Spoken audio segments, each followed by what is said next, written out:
Welcome to this Prosperity 2021 market forecast. Now let me start by saying that this is an unusual year for offering market predictions. We are currently faced with a political and economic climate offering up some extraordinary events that could have a significant impact on the property market. And those factors can swing dramatically as events unfold. So the big question, is there going to be a house price crash in 2021? Well, I believe the answer is a resounding no.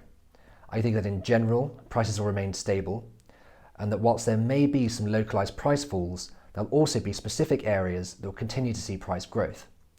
Now, how can I say this with such confidence? Well, I fully acknowledge that there are potential challenges to the market. Firstly, COVID and the prospect of rising unemployment. Secondly, Brexit uncertainty and the potential economic impact of a no deal. And finally, the end of a stamp duty holiday in March of next year. However, I'm going to run through the factors which I think are going to maintain price stability for the year ahead in spite of those challenges. Government intervention. Now, this covers a number of points. In general, the 2008 market crash is recent political history and a repeat will not be allowed to happen. The UK government are going to spend whatever is required to sustain the economy and maintain house prices. In the short term, the furlough scheme and mortgage holiday are going to remain in place to cover the immediate challenges posed by COVID. And in the mid-term, the government have two means of stimulating the economy to combat a potential increase in unemployment. Firstly, monetary policy. And the primary tool here is interest rates, which are going to remain ultra low for the foreseeable future, meaning borrowing costs are set to remain low, which underpins house prices. Now, the Bank of England has recently chosen not to opt for negative rates, which I think is a relief for savers, though in reality it's only a matter of time before we see negative rates here in the UK. Now, at the same time, the Bank of England did announce an additional £150 billion of quantitative easing, and all this QE is having an impact on asset prices around the world. It's partly contributing to why we've seen stock market records broken at a time of global pandemic. And this has an inflationary impact on other assets such as houses. The other tool of government intervention is fiscal stimulation. Essentially, the government are going to open up the spending taps. This was going to happen anyway to keep the economy moving post-Brexit, but it's been put into high gear following the COVID pandemic.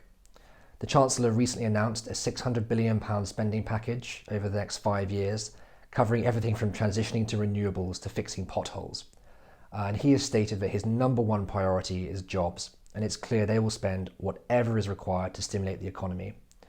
And finally, on a broader note, the Conservatives have an ideological leaning towards home ownership. They believe in a home-owning democracy where people have a stake in their community. And Boris Johnson recently gave an impassioned speech referring to their manifesto about turning generation rent into generation buy by launching a new 5% deposit scheme, allowing young people to get on the ladder by offering long-term fixed-rate mortgages. And this is a move that will potentially allow up to 2 million new home buyers to access the market. I think this range of interventionist measures means we can be extremely confident of house price stability for 2021. Secondly, I have a positive outlook. As I mentioned, these are unusual times in that the potential challenges we're facing can have solutions that are going to have dramatic impact. For example, just this morning, the COVID vaccine from Pfizer has been approved for usage in the UK. Lockdown 2 ended today, and I think that we can bounce back from this and that 2021 will be a year of recovery for Britain. And finally, persistent fundamentals. The fact remains that we simply do not produce enough new homes to meet the growing demand for property in the UK. And if anything, COVID uncertainty has stalled the new homes pipeline of 2020. And there remains a continued appetite for home ownership in this country. It's the preferred tenure. And despite suggestions that cities are dead and that we're all going to continue working remotely, I simply don't buy it. I think that most people will be surprised by how quickly we return to normality once the vaccine has been widely distributed. I think that office-based work is going to return, the only change being that businesses have realised that they perhaps don't need to be based in central London, and they can consider regional alternatives such as Birmingham, and this in itself opens up all sorts of exciting opportunities for regions. So how have we positioned ourselves at Prosperity, and what do we advise for 2021? Well, our investment approach is guided by a long-term mindset. As developers, we are exposed to a location for years at a time, and so we need to be confident of the long-term desirability of that site. This is an approach that we encourage our clients to take. There needs to be a growth story specific to that area that is going to drive prices and rental demand, and that investment story has to be robust. So typically, we're looking for significant regeneration, confirmed infrastructure projects, government, private sector partnerships that are bringing jobs to an area, essentially big projects that are unlikely to change as the economy or political climate fluctuates. So practical examples of this approach, we're very long Birmingham city centre. The transformation underway there is incredible and set to continue. The high-speed 2 train line has been the catalyst for investment, but that's now resulted in a momentum that's driving the city market forward.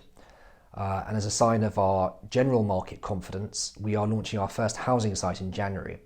And this is a significant step. It's a 300-unit, £62 million scheme, and it's going to be industry unique as we allow our investors to buy off-plan and build their deposit during the construction period.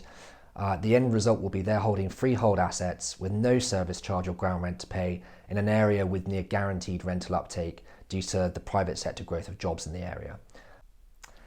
So I think the key takeaways are that your target should be to secure assets that can generate stable rental income independent of market volatility, whilst maximising your opportunities for capital appreciation by buying in the right area. And finally, don't put off investing in your future wealth building. We found that consistency and having a plan is far more effective than trying to time the market.